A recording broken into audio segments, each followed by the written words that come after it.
Hello students, welcome to my channel. बच्चों, आज कक्षा 8 विज्ञान चैप्टर नंबर 12 प्रकाश एवं प्रकाश लहर, इस चैप्टर से संबंधित क्वेश्चन आंसर करेंगे। चलिए तैयार हो जाइए, अपनी कॉपी पेन उठा लीजिए और ये अभ्यास के प्रश्न हम शुरू करते हैं। दिए गए विकल्पों में सही विकल्प चुनिए। मानव नेत्र किसी वस्तु का प्रतिबिंब बनाता है, तो प्रतिबिंब कहाँ बनाता है? कार्निया पर, आइरिस पर, पुतली पर, रेटिना पर। तो मानव नेत्र जो है किसी वस्तु का प्रतिबिंब रेटिना पर बनाता है। ऑप्शन होगा द रेटिना। सामान्य नेत्र के लिए निकट बिंदु की दूरी है 25 मीटर, 2.5 मीटर, 25 सेंटीमीटर, 2.5 सेंटीमीटर। यह है 25 सेंटीमीटर। श्वेत प्रकाश जब प्रिज्म से होकर गुजरता है तो प्रिज्म के आधार की ओर प्राप्त होता है कौन सा रंग? लाल, पीला, बैगनी या हरा? बैगनी रंग प्राप्त होता है। उत्तल लेंस के फोकस बिंदु तथा प्रकाशिक केंद्र के बीच रखे वस्तु का प्रतिबिंब होगा कैसा बनेगा? आभासी बड़ा व सीधा, आभासी उल्टा व बड़ा, आभासी सीधा व छोटा, आभासी उल्टा व छोटा। ये बनता है आभासी बड़ा और सीधा। अवतल लेंस बने किसी वस्तु का प्रतिबिंब बना होता है कैसा? आभासी उल्टा व छोटा, आभासी सीधा व बड़ा, या फिर आभासी सीधा व छोटा या आभासी उल्टा व बड़ा। तो इसका ऑप्शन है आभासी सीधा व छोटा। निम्नलिखित कथनों में सही कथन पर सही का और गलत कथन पर गलत का निशान लगाइए। ये देखिए, उत्तल लेंस द्वारा दूर की वस्तु का प्रतिबिंब वास्तविक एवं उल्टा बनता है। प्रिज्म के अपवर्तन के पश्चात निर्गत किरण आपतित किरण के समानांतर होती है। सही है या गलत? ये गलत है। अवतल लेंस से कभी वास्तविक और कभी आभासी प्रतिबिंब बनता है, ये भी गलत है। अपवर्तन की घटना में आपतन कोण अपवर्तन कोण के बराबर होता है, ये भी गलत है। तो ये फर्स्ट वाला तो सही है, उत्तल लेंस द्वारा दूर की वस्तु का प्रतिबिंब वास्तविक में उल्टा बनता है, सही है। और इस तरह से ये दोनों गलत हैं और ये ख वाला जो है ये सही। रिक्त स्थानों की पूर्ति अपनी अभ्यास पुस्तिका में कीजिए। सरल सूक्ष्मदर्शी में लेंस प्रयोग होता है कैसा? उत्तल लेंस प्रयोग होता है। दूर की वस्तुओं को देखने के लिए प्रयोग किया जाता है क्या? दूरदर्शी। खून की जांच के लिए का प्रयोग होता है संयुक्त सूक्ष्मदर्शी का। निकट दृष्टि दोष के निवारण हेतु चश्मे में प्रयोग होता है अवतल लेंस। प्रकाश का अपवर्तन किसे कहते हैं? प्रकाश के अपवर्तन संबंधी नियमों को लिखिए। तो प्रकाश का अपवर्तन क्या है? प्रकाश की किरणें जब एक समांगी पारदर्शी माध्यम से दूसरे समांगी पारदर्शी माध्यम में तिरछा प्रवेश करती हैं तो दोनों माध्यमों को अलग अलग करने वाले पृष्ठ पर मुड़ जाती हैं, अर्थात अपने पथ से विचलित हो जाती हैं। इस घटना को प्रकाश का अपवर्तन कहते हैं। प्रकाश के अपवर्तन संबंधी दो नियम है, पहला नियम और दूसरा नियम।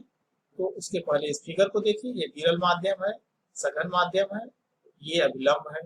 अब यहाँ पर एक प्रकाश की किरण डालते हैं। यह प्रकाश की किरण जो है ये अपने पथ से विचलित होकर के जाती है। इस किरण को कहेंगे आपतित किरण, इसे कहेंगे अपवर्तित किरण। और ये कोण I और ये कोण R, ये आपतन कोण होगा और ये परावर्तन कोण होगा। अब पहला नियम हो गया कि आपतित किरण, अपवर्तित किरण तथा अपवर्तक पृष्ठ के आपतन बिंदु पर डाला गया विलंब तीनों एक ही तल में होते हैं। और दूसरा है किसी पारदर्शी माध्यम युग्म के लिए आपतन कोण की ज्या यानी साइन तथा अपवर्तन कोण की ज्या साइन का अनुपात नियत होता है, यानी sine I upon sine R बराबर नियतांक, और इसे ही स्नेल का नियम भी कहते हैं। अपवर्तनांक की परिभाषा माध्यम में प्रकाश की चाल के पदों में लिखिए। अपवर्तनांक क्या होता है? निर्वात में प्रकाश की चाल तथा माध्यम में प्रकाश की चाल के अनुपात को उस माध्यम का अपवर्तनांक कहते हैं। अर्थात निर्वात में जो प्रकाश की चाल है, माध्यम में प्रकाश की चाल से हम उसको डिवाइड कर दे, भाग दे दे, तो जो अनुपात आता है वह उसका अपवर्तनांक होता है। तो माध्यम का अपवर्तनांक n बराबर निर्वात में प्रकाश की चाल, निर्वात में प्रकाश की चाल को c से दिखाते हैं, माध्यम में प्रकाश की चाल v से दिखाते हैं। तो सूत्र हो गया n बराबर c बटा v। जैसे कांच का अपवर्तनांक 1.5 होता है, जल का अपवर्तनांक 1.33 होता है, और अपवर्तनांक का कोई मात्रक नहीं होता है, क्योंकि c और v दोनों ही चाल हैं, अनुपात, इसलिए मीटर प्रति सेकेंड यानी इकाई, इसकी यूनिट कट जाती है। उचित किरण आरेख खींचते हुए उत्तल लेंस तथा अवतल लेंस के फोकस दूरी की परिभाषा दीजिए। तो उत्तल लेंस के लिए देखिए, ये लेंस है उत्तल लेंस, ये मुख्य अक्ष इसका है, और ये आने वाली समानांतर किरणें हैं जो कि यहाँ पर कट करती हैं। ये समानांतर किरणें हो गई, ये इसका फोकस हो गया F, ये लेंस का सेंटर हो गया, ऑप्टिकल सेंटर यानी प्रकाशिक केंद्र।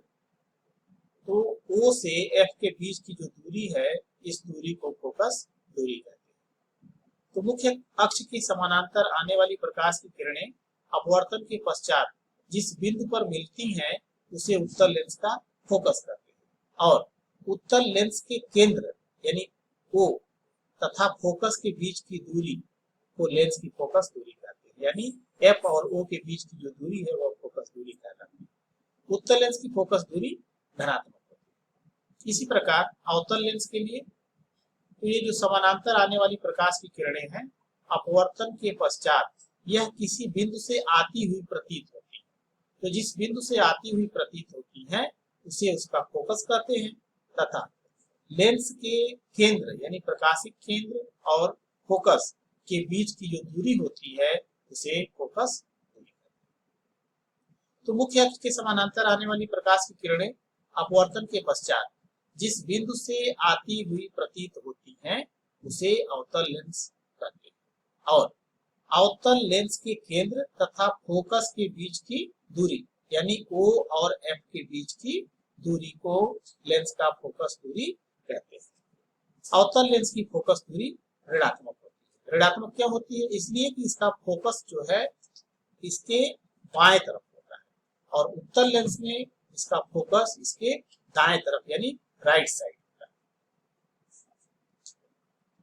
प्रश्न नंबर 7, दूरदर्शी किसे कहते हैं? स्वच्छ किरण आरेख खींचकर दूरदर्शी से बने प्रतिबिंब की स्थिति दर्शाइए। प्रतिबिंब की प्रकृति, आकार तथा स्थिति का भी उल्लेख कीजिए। तो दूरदर्शी किसे कहते हैं? दूरदर्शी वह प्रकाशीय उपकरण है जिसका प्रयोग दूर स्थित वस्तुओं को देखने के लिए किया जाता है। दूरदर्शी साधारणतया उस प्रकाशीय तंत्र को कहते हैं जिससे देखने पर दूर की वस्तुएं बड़े आकार की और स्पष्ट दिखाई देती है। इसमें होता है एक अभिदृश्यक लेंस और एक अभिनेत्र लेंस, इसे नेत्रिका लेंस भी कहा जाता है। और ये ए और बी आने वाली प्रकाश की किरणें इस बिंदु पर फोकस होती हैं, और यहाँ से यह अभिनेत्र लेंस पर पड़ती हैं, और यह जो A1 B1 है इसका इमेज ये बनता है इस तरह से दोनों लेंसों के बीच में। तो A2 B2 जो है A1 B1 का बड़ा प्रतिबिंब बन जाता है। प्रतिबिंब आभासी, सीधा और बड़ा, लेकिन जो एक्चुअल वस्तु है उससे छोटा बनता है। लेकिन यहाँ पर ये कहा जाता है कि प्रतिबिंब आभासी, सीधा तथा बड़ा बनता है। नेत्र दोष किसे कहते हैं? यह कितने प्रकार का होता है? निकट दृष्टि दोष कैसे दूर कर सकते हैं? तो नेत्र दोष क्या होता है? जब मानव नेत्र के द्वारा दूर अथवा पास रखी हुई वस्तु दिखाई नहीं देती है या अस्पष्ट दिखाई देती है, तो इस प्रकार की नेत्र में दोष उत्पन्न हो जाते हैं, और इन दोष को नेत्र दोष कहते हैं।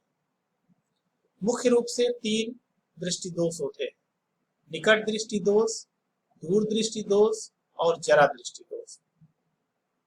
निकट दृष्टि दोष का जो निवारण है, यह उपयुक्त फोकस दूरी वाले अवतल लेंस से युक्त चश्मे के प्रयोग से निकट दृष्टि दोष को सुधारा जा सकता है। और इससे दूर की चीजें भी स्पष्ट दिखने लगती हैं।